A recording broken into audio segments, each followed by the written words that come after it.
Welcome to episode 9 of Translated's adventure around the world in the Ocean Globe Race. My name is Paul Cayard. I'm still here in Cape Town, South Africa.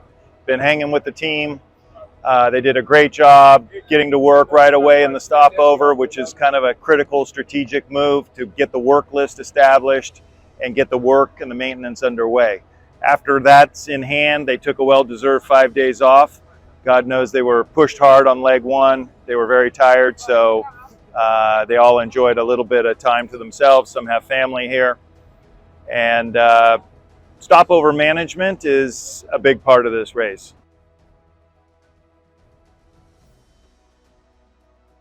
Okay, I'm going to give you an overview of leg 2 of the Ocean Globe Race using my Predict Wind routing tool. Here you have the starting point of leg 2 in Cape Town, South Africa. You can see the trails of the yachts as they all came in finishing leg 1. And the finish line of leg 2 is in Auckland, New Zealand, marked by this red dot. This is a flat map, so you know the Earth is round.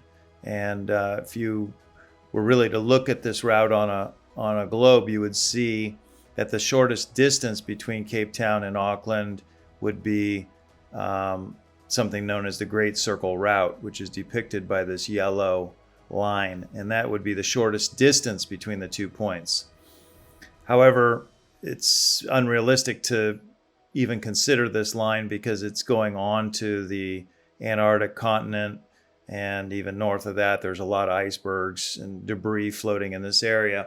So the race organizers have created some waypoints that the fleet must stay north of. And the first one for leg 2 is the Quasette Island chain here in this area. The second one is the Kerguelen Islands. The third is a waypoint at 45 South.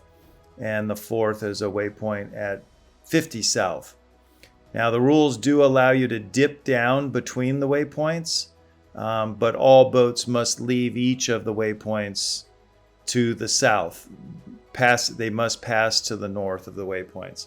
So in a few moments, when I show you the router will know that this whole pink shaded area is an excluded zone, and it will not route the boat in this area in order that the fleet can honor the waypoints. So we'll take a look at that in a second.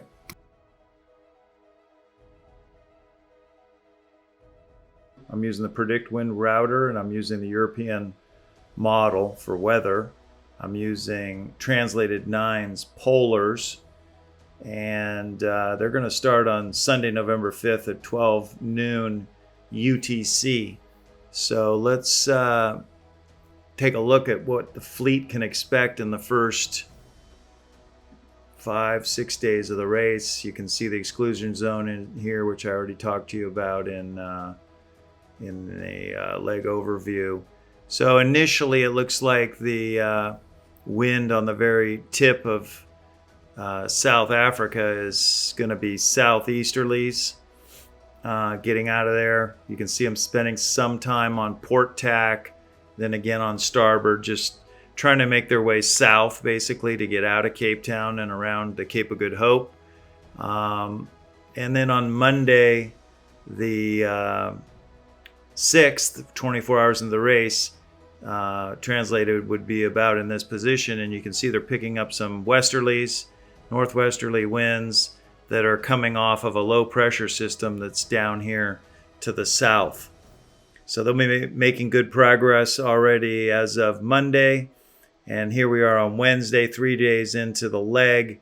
They're in 25 to 35 knots of wind from the west. That low pressure system is now rolling on through to the south of them.